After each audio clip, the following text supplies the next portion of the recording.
Salut à toutes et à tous, aujourd'hui on va reparler de motivation. Pas vraiment de motivation pure parce que j'ai déjà pas mal abordé le sujet, mais je voulais revenir sur un type de question que je reçois pas très souvent mais qui revient. C'est en gros, alors je voudrais apprendre une langue, je voudrais apprendre le russe, l'anglais, le hongrois, etc. Mais par contre je dois avouer que je suis pas passionné par les langues. Et ça c'est assez drôle parce que ça me prend au dépourvu. Parce que finalement, c'est vrai que quand on fait des vidéos, quand on fait des articles, quand on fait des choses comme ça, on s'intéresse suffisamment à un sujet pour dire qu'on est passionné. Enfin, c'est vrai que même des langues que je connais pas, des langues que j'ai pas intention d'apprendre, c'est vrai que ça représente un certain intérêt pour moi. Après, je peux très bien comprendre que pour vous, ce soit pas le cas. Là, vous allez vous dire, ouais, mais honnêtement, j'ai besoin ou j'ai envie d'apprendre cette langue, mais pas plus. Enfin, je ne suis pas passionné par les langues, donc comment faire? Est-ce que je vais être motivé? Donc la réponse, heureusement, ça va être oui. Parce que ce qu'il faut savoir, c'est qu'il n'y a pas besoin d'être passionné par les langues pour en apprendre. Parce que je connais des gens qui sont passionnés par une langue et qui n'ont pas spécialement l'intention d'en apprendre d'autres, parce que ce qui les intéresse à la base, c'est pas la communication, c'est pas le fait de parler, etc. C'est juste la culture d'un pays. Donc qui dit culture d'un pays dit au bout d'un moment apprendre la langue. Donc ça, c'est le chemin qui les a amenés à apprendre une langue étrangère.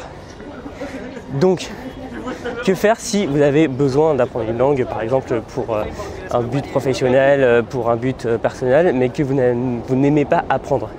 Par exemple, il y a beaucoup de gens qui doivent apprendre une langue, ou même ont envie, mais ils se heurtent à un problème, c'est qu'il faut bien passer par l'apprentissage, mais l'apprentissage, c'est vécu comme quelque chose de presque coercitif. C'est-à-dire que, par exemple, vous êtes passé par l'école. À l'école, vous êtes ennuyé, vous ne vouliez pas apprendre des langues, ça ne vous parlait pas personnellement. Et maintenant, parvenu par exemple à l'âge adulte, vous allez vous dire, j'aimerais bien apprendre cette langue, mais oulala, les langues, est-ce que c'est comme à l'école? Est-ce qu'il faut travailler sur des livres et autres? Donc, il y a vraiment deux choses là. Alors, la première, qui est très simple et que je vais évacuer directement, c'est oui, il vous faudra passer par un peu de travail pour apprendre une langue.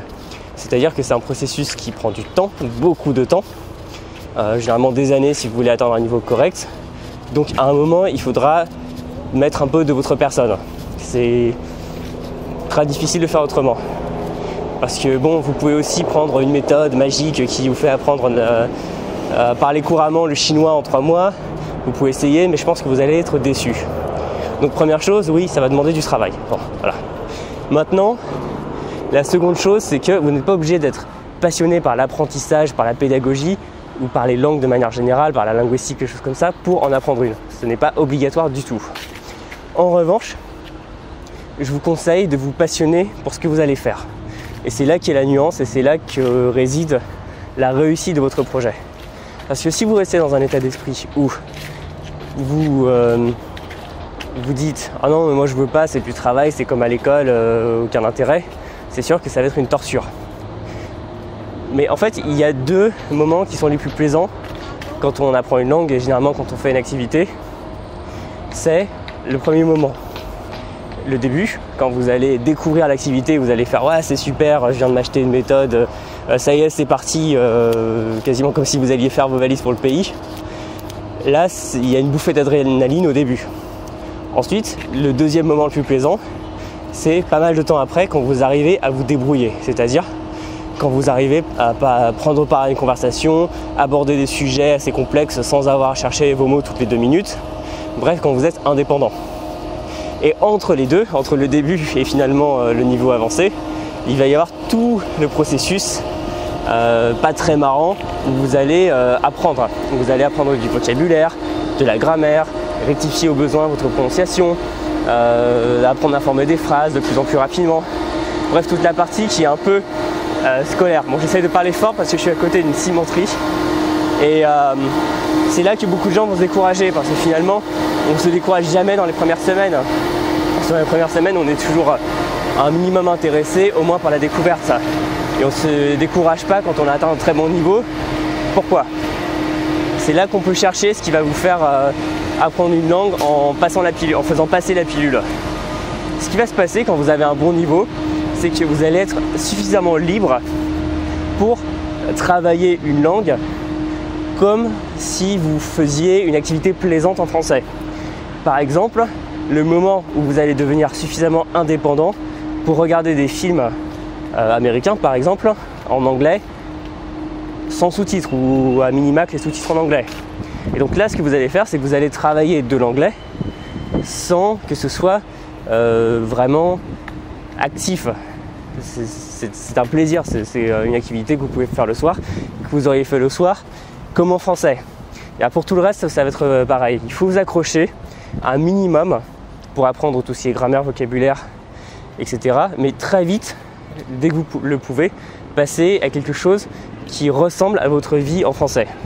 Je prends un exemple très simple, une des activités les plus puissantes pour apprendre une langue, c'est la conversation. Vous allez parler un petit moment avec des locuteurs natifs.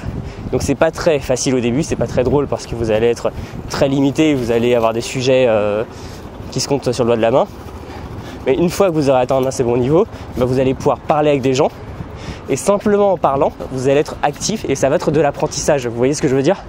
C'est qu'il n'y a pas besoin de faire de l'apprentissage scolaire. Je vous conseille quand même de prendre un livre de méthode, un livre de grammaire, des choses comme ça pour avoir des références. Mais une fois que vous aurez le bagage minimum, et bien là vous allez pouvoir passer à une phase où vous allez faire des choses qui vous plaisent dans cette langue. Et c'est là que vous allez finalement travailler, parce que ça va vraiment vous faire progresser, mais sans que ce soit une corvée, quelque chose de scolaire. Donc si aujourd'hui vous vous dites, alors moi j'aimerais bien apprendre telle ou telle langue, mais je ne suis pas passionné par les langues ou je ne suis pas passionné par l'apprentissage, je n'aime pas travailler, dites-vous simplement que très vite, vous pourrez passer à un niveau où vous ferez dans la langue ce que vous faites en français. Parce que par exemple, si vous aimez écouter des podcasts en français, et vous apprenez l'allemand, vous allez pouvoir vous mettre à écouter des podcasts en allemand. Et comme ça, vous travaillerez votre écoute en allemand en faisant quelque chose que vous aimez faire en français. Quand vous allez parler avec des gens, a priori, sauf si vous êtes misanthrope, vous allez trouver des gens avec qui vous allez aimer parler en allemand. Et donc ça va vous faire progresser en allemand, etc., etc. C'est pour ça qu'il ne faut pas voir l'apprentissage d'une langue comme quelque chose de purement académique, où on a le nez plongé dans un livre. Il faut très vite passer à la phase humaine, à la phase comme un loisir, pour que ça devienne finalement un automatisme et que vous ne voyez plus ça comme un simple apprentissage, comme vous avez de la dictée à l'école.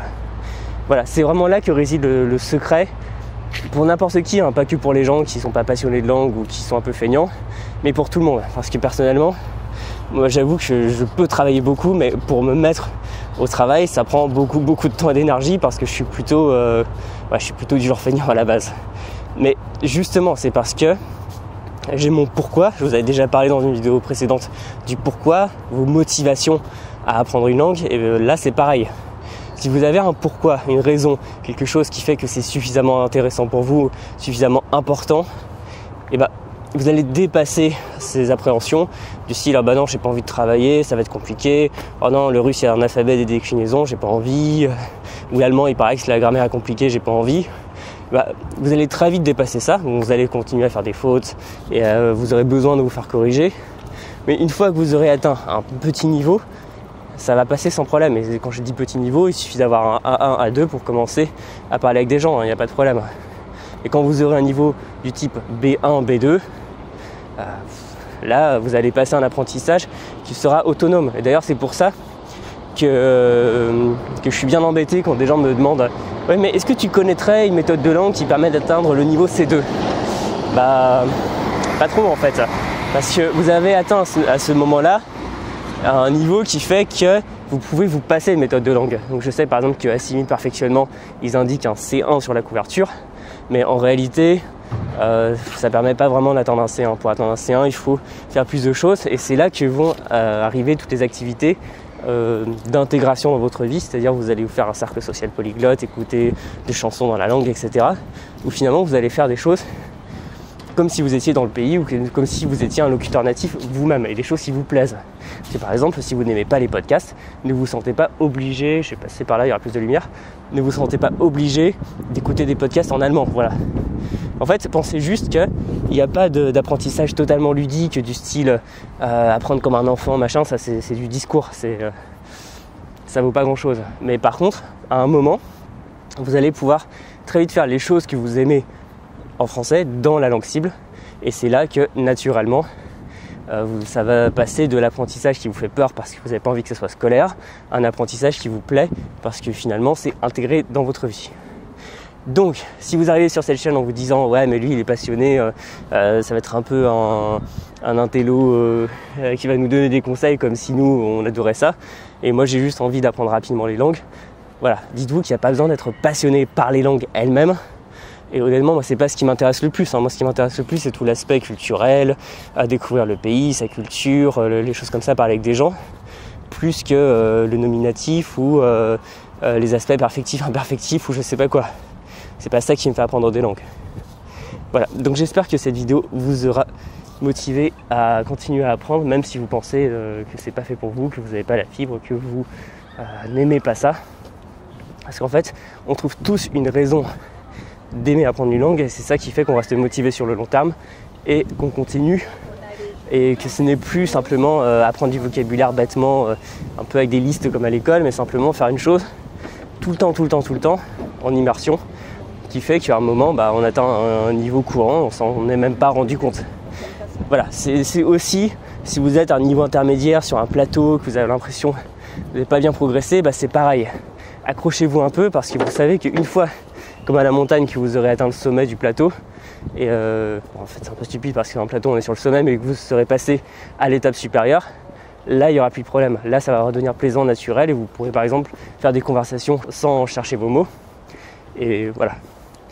Donc si cette vidéo vous a plu, je vous invite à en discuter, à nous parler un peu de votre parcours avec les langues, parce qu'on parle finalement de ça dans cette vidéo. Et vous pouvez comme d'habitude vous abonner à la chaîne, mettre un j'aime, un pouce comme ça. Et concernant l'actualité du blog, cette semaine je vais héberger à mon tour le carnaval d'articles des blogs et des langues. Et donc ce sera à la fin de la semaine, donc je vous ferai un petit récapitulatif par mail avec tous les articles et vidéos des autres participants.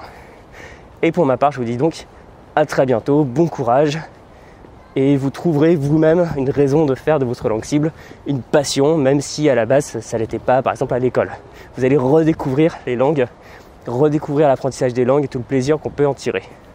Et sur ces bonnes paroles, je vous dis à très bientôt, salut.